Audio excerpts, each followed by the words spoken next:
Finally ಆ ಜಾಗಕ್ಕೆ ಹತ್ರ ಬರ್ತಿದ್ದೀನಿ. ಬೆಳಗಿಂದ ಫುಲ್ ಸಾವಿರಾರು ಕಿಲೋಮೀಟರ್ ಓಡಾಡಿ ಆ 3 ಪ್ರಾಣಿ ನೋಡೋಕ್ಕೆ ನೋಡಿ ಬೆಳಗ್ಗಿಂದ ಅಲ್ದಿದ್ದೀನಿ. ಬಿಸಿಲಲ್ಲಿ ಕತ್ಲೂ ಆಗಕ್ಕೆ ಬಂತು, ಪೂರ್ತಿ ಡಿಮ್ ಆಗಿಬಿಟ್ಟೈತೆ. ಇಲ್ಲಿ ಏನು ಪ್ರಾಣಿ ಐತೆ, ಯಾವ ಪ್ರಾಣಿ ಐತೆ ಗೊತ್ತಿಲ್ಲ. ಅದ್ಯಾವುದೋ ಅಪರೂಪದ 3 ಪ್ರಾಣಿ ನೋಡೋಕ್ಕೆ ನೋಡಿ ಎಷ್ಟು ಕಷ್ಟಪಟ್ಟಿದ್ದೀನಿ ಅಂದರೆ, ನದಿಗಳು ದಾಟಿ ಬೆಟ್ಟಗಳು ದಾಟಿ ಎಲ್ಲ ಓಡಾಡಿ ಬಂದಿದ್ದೀನಿ. ಇನ್ನೂ ಒಂದು 10 ಕಿಲೋಮೀಟರ್ ಐತಂತವ್ರೆ. ಜನರಿಗೆ ಕೇಳಿದೆ, ಆ ಪ್ರಾಣಿ ಇನ್ನೂ ಒಂದು 10 ಕಿಲೋಮೀಟರ್ ಆದಮೇಲೆ ಸಿಗುತ್ತಂತವ್ರೆ. ನೋಡೋಣ, ಬಂದೇ ಬಿಟ್ಟಿದ್ದೀನಿ, ನೋಡೇ ಬಿಡ್ತೀನಿ, ತೋರಿಸು ಬಿಡ್ತೀನಿ. ಓಕೆನಾ? ತುಂಬ ಧನ್ಯವಾದ ಇಷ್ಟು ತಾಳ್ಮೆಯಿಂದ ಇರೋದಕ್ಕೆ.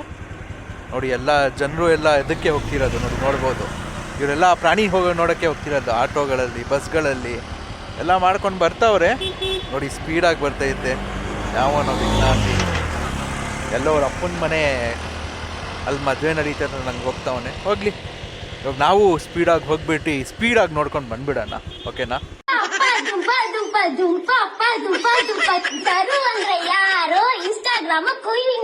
ಒಂದೊಂದು ಮುತ್ತು ಕಡೆ ತಪಸ್ಸು ಮಾಡಿ ಪಡಿಬೇಕಿಂತ